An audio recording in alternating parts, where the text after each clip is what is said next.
Trum here. Happy Mother's Day to all you mothers out there. What a beautiful day you guys had, huh? I hope everyone had a good one. So, Holly Tree Animal Hospital and me personally lost a very good friend last week. At her memorial service yesterday. Judy DeShant. Judy came to see me back in 1995, first year we were open. I guess second year we were open.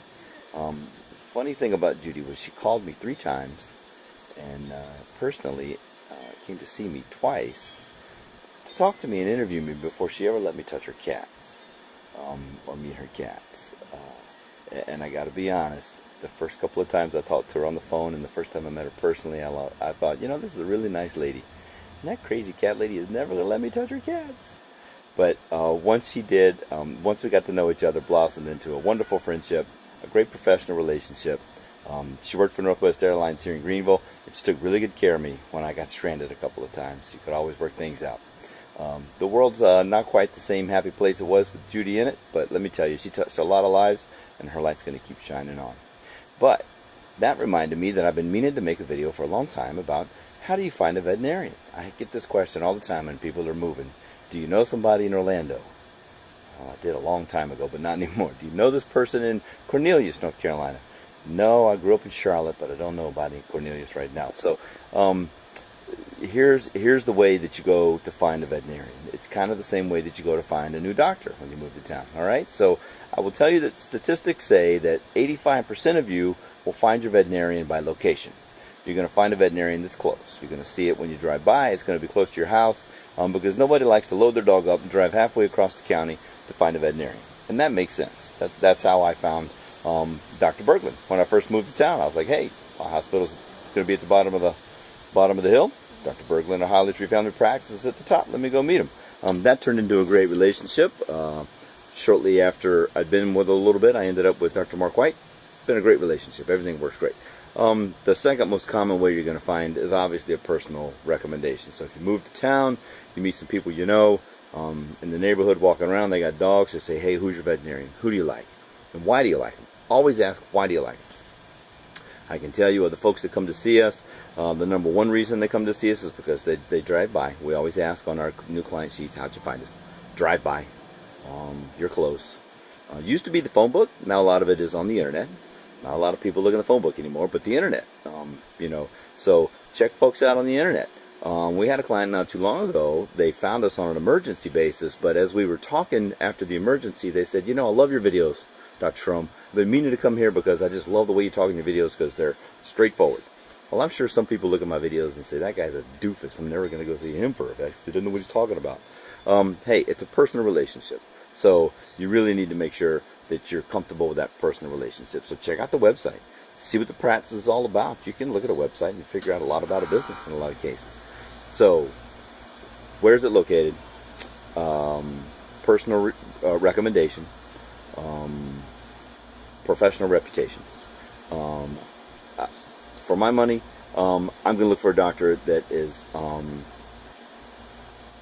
likes to give back to their community.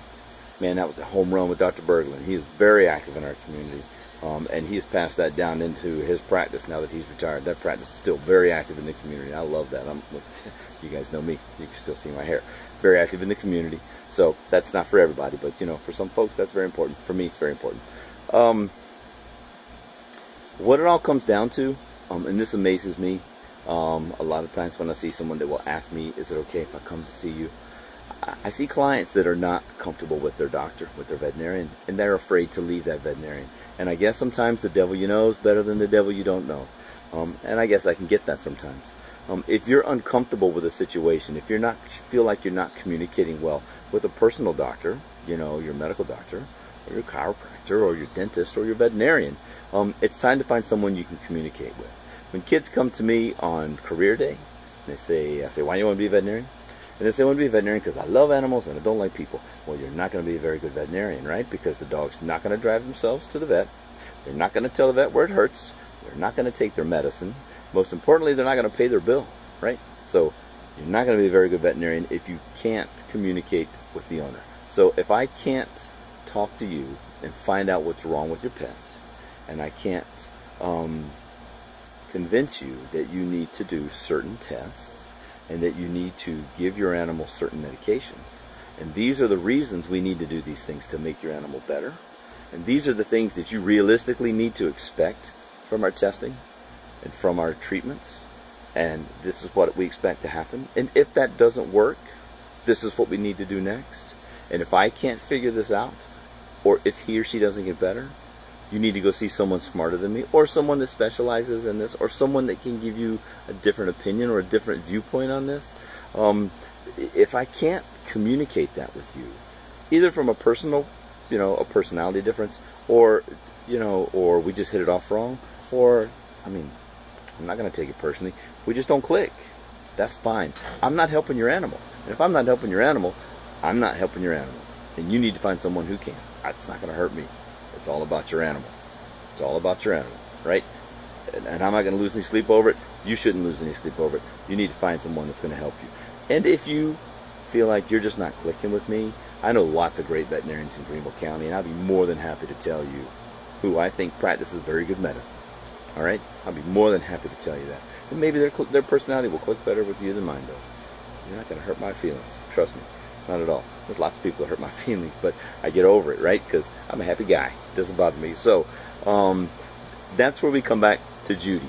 Judy wanted to make sure that she could trust me with her cats. And that made me so happy once she brought her cats in. And I saw she's not just a crazy cat lady, because she would have told you she was a crazy cat lady. She is a crazy cat lady that absolutely loves her cats and wants to make sure that I love her cats. And I did love her cats, and I do love her cats.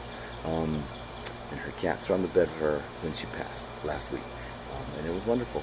She had a lot of people around her that loved her. So, okay, if you go to move out of town, looking for a veterinarian, you have a friend that's looking for a veterinarian in other towns, hey, I just got a puppy, how do I find a vet? Okay, number one, look for location. It needs to be close because it's got to be convenient. Number two, look for someone with a good reputation. Talk to people with pets. Why do you like your vet? Number three, get to know them.